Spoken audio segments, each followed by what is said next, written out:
Good morning. Got up this morning, got myself a cup of coffee, made my wife breakfast. It was pretty amazing. Jumped into the great book of wisdom, powered through it, got on a Zoom call, talked a little business and what we're going to do to change the world and change the help bring positive influence to the country that we are in, and how do we crush corruption and evil. It's a good morning. And then I did what most people should never do. Man, I jumped on Facebook. I know some of you will see this on Facebook, but I started scrolling down through stuff, and then I saw some chat groups going on, and then I jumped over to the news. And I realized something with all of this. We are being vastly educated by sources outside of our control. I went from wisdom to self-proclaimed subject matter experts, pastors of whom are the worst in most cases. And as I was reading through, I was looking at a few things. There's so much that you and I don't know what's going on. I hear all this death toll, death toll, death toll. COVID's killing everybody, this and that. It doesn't kill rioters, but it kills churchgoers. You know, it doesn't kill you if you go to a rally to LGBT or whatever it is, but it will kill you if you go into the classroom. So I Googled 150,000 people die every day, roughly. This is a model that's used globally. 150,000 people die globally every day, of which the highest number is 46,000 of the 150,000 die of heart disease. COVID doesn't make that number go higher, which is odd to me, because at the end of the day, I look and I see that it still has a 99% survival rate. Yet if you don't wear a mask, you're going to infect and kill everybody. But if you do wear a mask, you haven't been liberated and aren't, free, and you're not exercising your freedom, and so don't wear a mask. We're inundated with this. I do know that they keep saying COVID is going to do this and COVID is going to do that. And you don't love people if you don't set up your church this way or go into business this way. But what about the 2,000 people that die of suicide every day that we're doing nothing about? What about the fact that every day over 4,000 people die of tuberculosis, which is truly a pandemic, but the news media doesn't talk about? And that's been happening since 2017. Where was the concern and the masks and everything then? I guess my point being to you is that we are inundated every day with education. Our minds are getting flooded with all kinds of stuff that we have to process, and all of it's based on fear. I believe that the riots and all this stuff, it is hard for a human being to navigate through fear every day. Man, it's hard. It's hard to have to navigate through fear every day. I was reading recently a quote: fears are educated into us and can, if we wish, be educated out. Carl Augustus Menninger said that.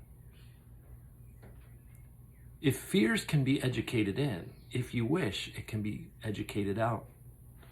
I love what James Barnes said. Too many people are thinking of security instead of opportunity. They seem more afraid of life than they are of death.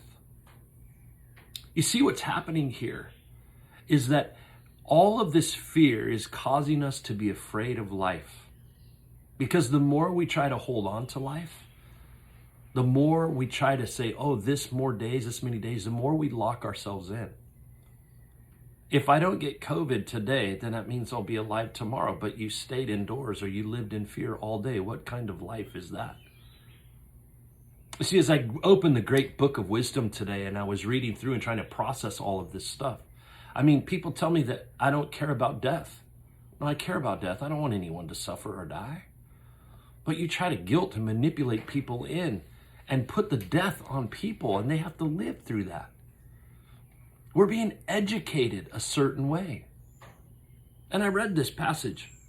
in the great book of wisdom. And it said this: fire tests the purity of silver and gold, but the Lord tests the heart.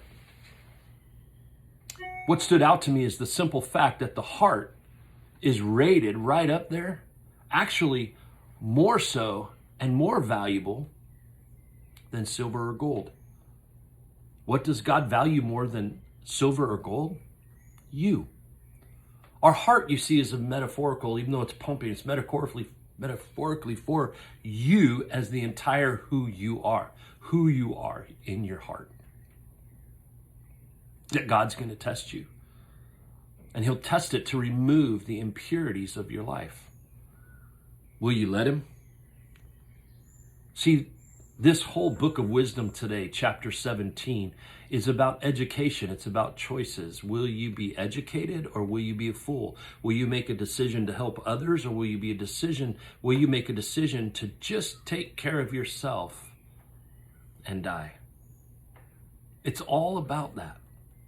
But what was unique to me is like I said, God cares more about you, and he'll test you in it.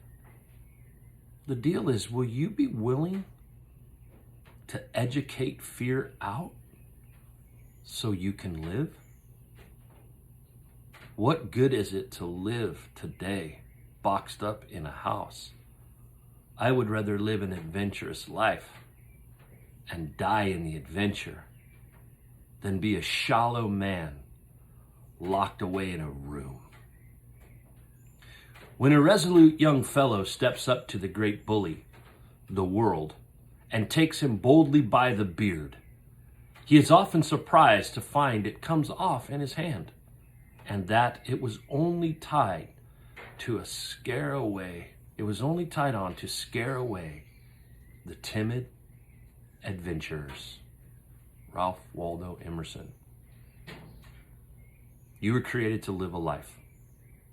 You were not created to live in fear.